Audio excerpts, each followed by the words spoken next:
Hi, Angela Alston with Angela Alston Astrology. Today we're looking at the Astro highlights for the week of October 1st through October 7th. Welcome to October.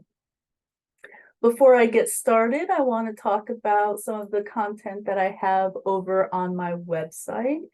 That's AngelaAlstonAstrology.com. And one of the offerings is Welcome to the Libran Table, astrological eating to align your microcosm with the macrocosm. And then another is a narrative therapy exercise activity that I've designed that really invites you into creative dialogue with those in your life who have helped you find balance. Narrative therapy really lets you step into your preferred identities. And it's a technique and tool set that I have found incredibly useful. So that is over at AngelaAlstonAstrology.com. And before I get started, if you like this content, please remember to like it and share it with others. It helps my channel grow. So what are the planets up to this week? We have the sun well into Libra now, starting the week at 7:50, ending at 14:44. The moon is in Taurus, starts the week in Taurus, 3:24 Taurus, ends at 3:46 Leo. Mercury, who's a big player this week, we're going to hear a lot about Mercury, is in Virgo, begins the week in Virgo at 23:37 and ends the week in Libra at 5:48. Venus is in Leo, traveling from 24:47 to 29:21. Venus ends the week at the anaretic degree, which is a crisis degree, a peak degree. The storylines that have been being woven during this Venus in Leo are kind of coming to an end. So that can sometimes trigger some dramatic peaks. Mars is in Libra, traveling 22:41 to 27:23. Mars has a very interesting conjunction with the South Node that we're going to talk about. And then Jupiter is in Taurus, re-traveling 14:24 to 13:44 retrograde, as is Saturn. Saturn's in Pisces, re-traveling 127 to 107 retrograde. So, a few things to talk about this week. Mercury's opposing Neptune, and then Mercury's trining Pluto. Then Mercury's entering Libra, hitting the Aries point. And then Mars, still being supported by Venus. There's that supportive sextile that's been happening for a couple weeks now, is going to be conjoining the South Node in Libra. So Mercury opposite Neptune. And to understand, sort of the potential of this, you have to unpack a little bit what Mercury represents, what Neptune represents, and what the opposition kind of offers. Mercury in Virgo is very strong in Virgo. Mercury rules Virgo. Mercury being our conscious mind, communication, the written word, travel, some say data, paperwork, also games. Sometimes people forget that Mercury rules games, and thieves. And Neptune is, if Mercury is our rational mind, Neptune is our knowing, our intuition, our subconscious, perhaps, what is just out of reach sometimes of, language and Mercury ruling language, has a way of nailing things down with words. You know, naming is a way of controlling. Neptune, it's very difficult to do that with. Neptune also represents sometimes the past. And then some of its perhaps darker associations are with addiction. There's a sense of dissolving. Neptune has a way of blurring boundaries. And then, of course, the arts, especially the visual arts, the moving arts, movies, photography. And there's a special affinity that Neptune has with music as well. And so Neptune is very strong in Pisces. So we have Virgo showing up sort of its best self in, Mercury in Virgo showing up its best self. Neptune showing up as its best self in Pisces. They're opposite each other. In traditional astrology, oppositions are of the nature of Saturn. And part of that is because they don't compromise easily or well. There is a distance, an implicit distance. This distance also exists with the full moon. One of the things, and one of the most positive things that oppositions offer, is the ability to see. One can see the other clearly. They may not meet in the middle, but still there's that full-bodied recognition. And so with that in mind, it's an excellent time for receiving obscure messages from atypical messengers. And that might be dreams. It's a good time for recognizing your own addictions and addictive behaviors and patterns, and for using your illusions. I think that's who is that? Axl Rose, Guns N' Roses. Oh my God. But there's this notion that your illusions undermine you and that they're these negative things. They're certainly not. Not when you're in the driver's seat. It's a good time for observing synchronicities in your life. Neptune makes you tuned in to small things, to subtle things, to nuance, unlocking your personal symbolism and mythology, really sort of understanding your heroic journey.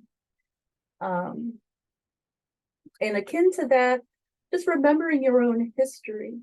Neptune brings up things, or can bring up things, from the way back. Nothing is lost when it comes to Neptune. Mercury has a way of ordering your mind so that it can function effectively and efficiently. And Neptune, just kind of keeps it all. It's the ocean, its way of kind of figuring it. Really good time for journaling, looking through old photographs, and then making art yourself. Getting out there, taking pictures with your camera or your phone. I have found, I'm a visual artist, I'm a photographer and painter, that images created during this time have something very soulful about them, evocative, something that speaks really beautifully. And if you don't feel like making any art this week, sit down and enjoy some old movies, or any kind of movies. I love old movies.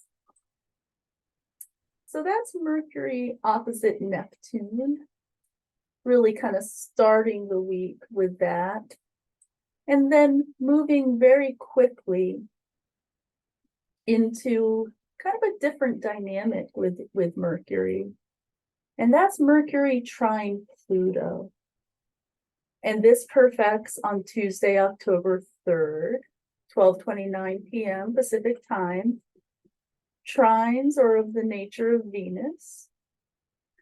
Mercury, we talked a little bit about, what Mercury is all about. Pluto, the first thing that comes to mind with Pluto is power, right? Your own power, power structures.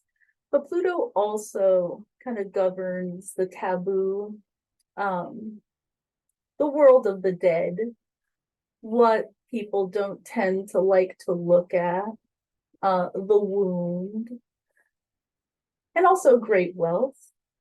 But what's hidden, what is not immediately apparent. And so when you have the conscious, rational mind in a smooth channel with Pluto, you have the opportunity to communicate with depth and gravitas, and the opportunity to recognize your own power. Recognize how you make things happen in the world, how you have evolved, how you have healed. It's a wonderful time for unlocking secrets and solving puzzles. Mercury, when it's in relationship with Pluto, can be relentless in terms of digging, asking the next question, not accepting things at face value. Along those lines, investigating, tirelessly investigating. And it might just be your own past. It might be your own, I don't want to say trauma, investigating your own trauma, but investigating your own healing. Probing deeper, getting to the bottom of it. This is a time when facile answers are not good enough. And then financial planning, particularly estate planning, legacy planning, end of life planning, perfect energy for making a will, updating your will. And then just making some deep commitments, soul level commitments. Mercury in Virgo wants to speak with honesty and authenticity. And Pluto in Capricorn can really, Pluto is also about merging. And so making some very deep commitments. Now Mercury is entering Libra. It's done so well in Virgo. I hope it's been a very productive time for you. And then on Wednesday, October 4th, 5:09 p.m., the vibe changes.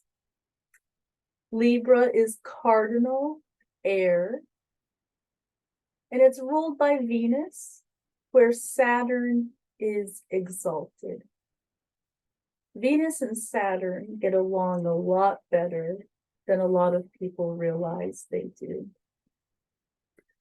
And so Mercury in Libra, one of the main hallmarks of this is that it recognizes the needs of others. Mercury in Libra often seeks consensus. It's a consensus builder. It's known as an excellent time for negotiation, with the understanding that compromise on both sides lose a little bit. Diplomacy, tactfulness, artistic appreciation and expression, that's the Venus aspect coming out, and balanced decision making. There's a myth about Mercury in Mercury in Libra, and that it's, Mercury in Libra can't make decisions. I'll tell you, I have worked with numerous people who have this placement in management and leadership capacities, and they have no problem making decisions. what they do is that they seek information. They listen and balance. And I have found this to be an energy that actually makes incredibly defensible decisions. It's fair, principled mind. And that's really where the Saturn comes in. Venus in Libra has a leaning towards social activism. And this might be the recognition of the needs of others. There's a sense of fairness, of what's right.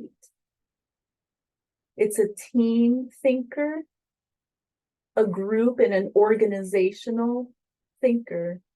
And because of that, it's a very good systems thinker, understanding how this over here impacts this over here, how the sum is made up of many different aspects. And then I think, and I hit this above, but it's known for its excellent taste, very refined aesthetic. And that is, of course, the Venus, but also the Saturn. So Mercury is entering Libra, and it is hitting the Aries point at 5:09 p.m. The Aries point is kind of interesting. It's where the Earth's equator crosses the ecliptic.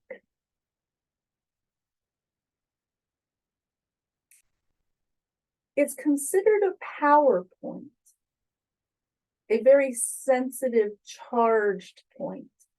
And the Aries point is at the beginning of every cardinal sign. So even though it's Libra, 0 degrees Libra, it's still the Aries point. So the Aries point is Aries, Libra, Aries, Cancer, Libra, Capricorn. The cardinal signs, the signs that initiate each season. Aries point is known as where the personal can meet the public. It's a fame point. And so if you have anything, any planets near 0 Libra, Mercury is going to be juicing that for you, which is kind of exciting. Wonderful time to be getting your message out there. 0 Libra is an energy which has been connected particularly with language and musical expression, which is kind of cool. And then moving away from Mercury, hogging the stage this week, we have Mars conjoining the South Node in Libra. Now this happens on Thursday, October 5th, 4:34 a.m. Pacific time. I'll be sound asleep, we hope. So what is the South Node? The nodes are something that people, clients want to talk about with me a lot. And I find it a little bit touchy, and I will tell you why. So first of all, the North Node and the South Node, they're always in tandem. They're always in oppositions. And they are mathematical points in space. They're not planets. They're not asteroids. Here we have an image, a graphic, which I hope is helpful. So this is the sun in the center. It's green instead of yellow, but that's the sun. And then the purple is the Earth's ecliptic around the sun. The dotted is the moon's orbit around the Earth. And you'll see there's 2 points, one here and one here, where these orbits intersect, where they touch. And these are considered powerful in astrology. And now, so that's what they are from a purely definitional perspective, but it's not what they are that is as important to us as astrologers. Well, I mean, it's important that we know that, but it's really, what do they mean? What do they import? And this is where it gets a little bit hairy, because it really depends on what your belief system is, right? Astrology can bleed into certain theologies. And a lot of what you'll hear out there about the South Node has to do with past lives and karma, which is also, you know, kind of implicit with the notion of past lives. Although you can have, you know, ancestral karma. Anyway, I'll tell you something. I don't know about past lives. I don't know. And so I don't tend to ascribe those karmic, you know, it's lessons from your past life, or it's gifts from your past life to the South Node. I have no idea about past lives. What I can say from personal experience, and having been a consulting astrologer since the 90s, is that the South Node does tend to indicate an area where people have a lot of innate wisdom. A lot of sort of natural gifts, a lot of knowledge that they may not have had to work on or study for. You know, they just, it's one of those things. The South Node is what I have noticed with people. It's what they're kind of naturally good at.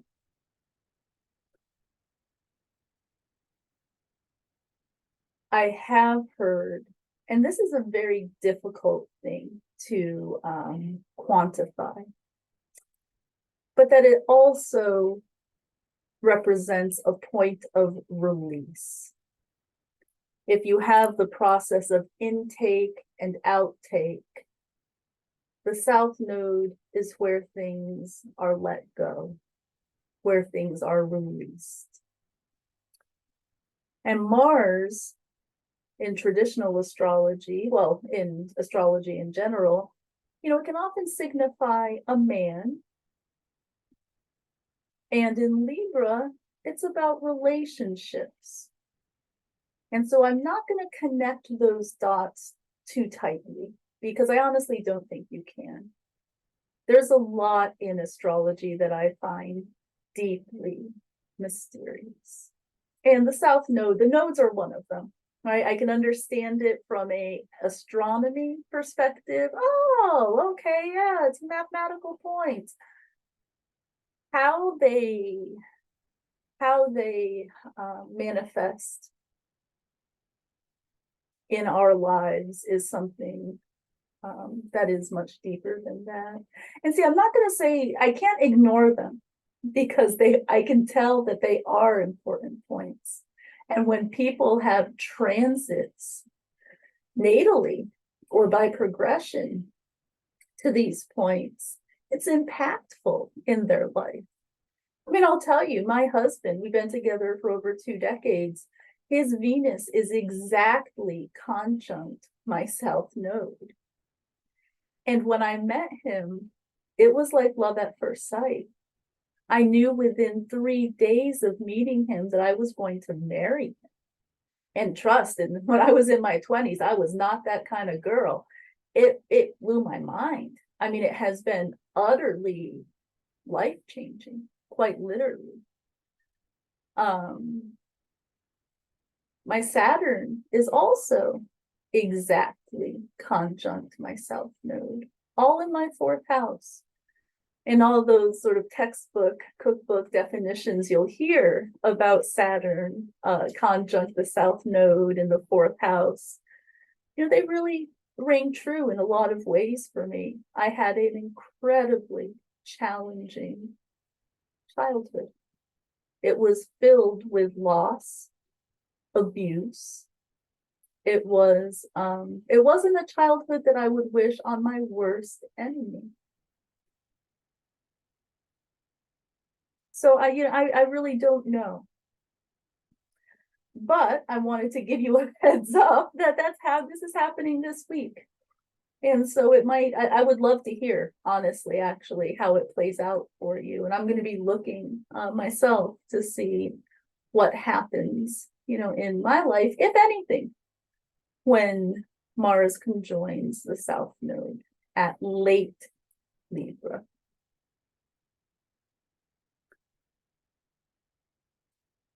So moving on to the recap, Mercury kind of takes center stage this week, first opposing Neptune. And of course, that's been building for a few days, and then trining Pluto, also building for a few days. And it will be, you know, waning for a few days too. The dates that I give, when I do give them, it's when it perfects. And that can be very important for horary. Although when it comes to Neptune and Pluto, it really wouldn't be, because Neptune, Pluto, Uranus are not used in horary astrology. And then we have Mars conjoining the South Node, and all whatever that ends up being. And in that conjunction, it is also still supported by a sextile from Venus, which also means that Venus is going to be sextiling the South Node. Let me know. I'm serious. Let me know if anything kind of comes of this for you. And before I leave, another plug, contact me with your relationship question for my upcoming podcast. Subject, podcast. And this is a horary deal, and so I don't need your birth time or the birth time of your partner or whomever you're asking about. It can be any kind of relationship, a business relationship, parental relationship, friendship, and send that to Angela Alston Astrology. That's AngelaAlston, Angela Alston Astrology at gmail.com. Like and subscribe to my YouTube channel, and hop over to my website for more high quality astro content. Thank you so much. Thanks for joining today.